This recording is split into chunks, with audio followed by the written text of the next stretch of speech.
clean out the disposal. All right, we're in the house and the sink stinks. So fill the disposal with ice. Let it all sink down and put it up here. Turn the water on as hot as it'll go. So we're just gonna wait until I can't put my finger in here anymore. Hot water as hot as it can go.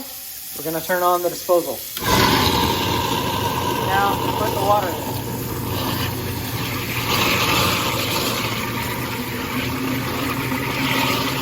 Let that run for about 2-3 minutes.